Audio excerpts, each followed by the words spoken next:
నమస్తే and welcome to hit TV. Chandrababu Jagan secret గా కలిసారా? London లో మీటింగ్ పెట్టారా? ఉన్నత స్థాయి సమావేశం వారి మధ్య జరిగిందా?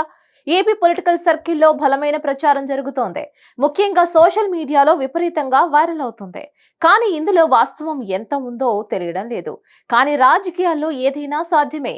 ఈ భేటీ జరిగి ఉండొచ్చు, ఊహాగానమై ఉండొచ్చు, కానీ అసాధ్యం కాదు. ఎందుకంటే రాజకీయ హేమాహేమీలు, చిరకాల ప్రత్యర్థులు సైతం సంధి చేసుకుంటున్న రోజులివి.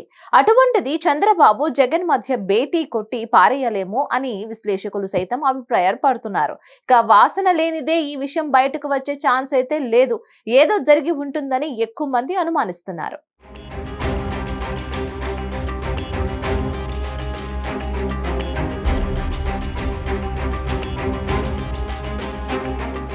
గతంలో సిబిఐ కేసుల్లో జగన్ అరెస్ట్ అయ్యారు. దాదాపు 16 నెలల పాటు జైలు జీవితం అనుభవించారు. ఇప్పటికీ ఆ కేసులు జగన్ మెడకు చుట్టుకునే ఉన్నాయి. అయితే ఈసారి విజయం ఎవరిని వరిస్తుందో, ఓడిపోయేది ఎవరు అనే టెన్షన్ రాజకీయ నేతల్లో నెలకొంది. అయితే ఒకవేళ అధికారం కోల్పోతే మాత్రం ఆ మరుక్షణం నుంచే ఈ కేసులు ఊపిరి ఆడనివ్వవు. ఈ విషయం జగన్ కు తెలియంది కాదు. అదే సమయంలో చంద్రబాబుపై సైతం జగన్ సర్కార్ అవినీతి కేసులను నమోదు చేయగలిగింది. జగన్ అధికారంలోకి వస్తే ఆ కేసులో చంద్రబాబు ఇబ్బందికర పరిస్థితులు ఎదుర్కోక తప్పదు. వాస్తవానికి చంద్రబాబు టచ్ చేసేందుకు ఏ ముఖ్యమంత్రి సాహసించలేదు. అటువంటిది జగన్ టచ్ చేశారు. 52 రోజుల పాటు జైల్లో రిమాండ్ ఖైదీగా ఉంచగలిగారు. దేశంలో ఏ రాష్ట్రంలో 2 ప్రాంతీయ పార్టీల అధినేతల మధ్య ఈ తరహా యుద్ధం లేదు. అందుకే వారిద్దరూ ఒక నిర్ణయానికి వచ్చేందుకు భేటీ అయ్యారన్నది కూడా అనుమానం.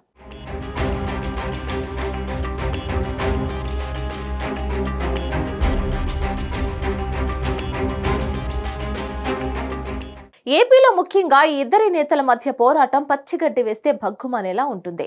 అయితే వీరి పోరాటం మధ్యలోకి జాతీయ పార్టీ కలుగజేసుకుంటున్నాయి. అడపాదడపా లబ్ధి పొందుతున్నాయి. మొన్నటి వరకు బీజేపీ జగన్ కు సహకరించింది. ఇప్పుడు చంద్రబాబుతో జత కట్టింది. మొన్నటి వరకు అనుకూలంగా ఉన్న కాంగ్రెస్ పార్టీ చంద్రబాబు విషయంలో పునరాలోచనలో పడింది. అదే సమయంలో జగన్ ను సాఫ్ట్ కార్నర్ తో చూస్తుంది. అయితే ఈ మొత్తం వ్యవహారంలో జాతీయ పార్టీలు తమను వాడుకుంటున్నాయి అన్న విషయాన్ని చంద్రబాబు జగన్ గ్రహించినట్టు ఉన్నారు. అందుకే ఎవరు అధికారంలోకి వచ్చినా సహకరించుకుందాం అన్న ప్రతిపాదన వచ్చినట్లు తెలుస్తోంది. కానీ ఇది కేవలం ఊహాగానమే. దీనిని ధృవీకరించే ఛాన్స్ అయితే లేదు.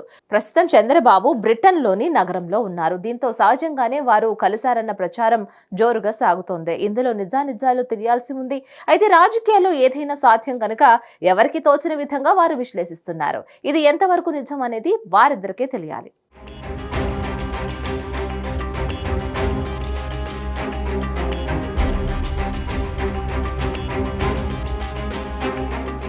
దీనిపై మరిన్ని అప్డేట్స్ కోసం stay tune to hit TV.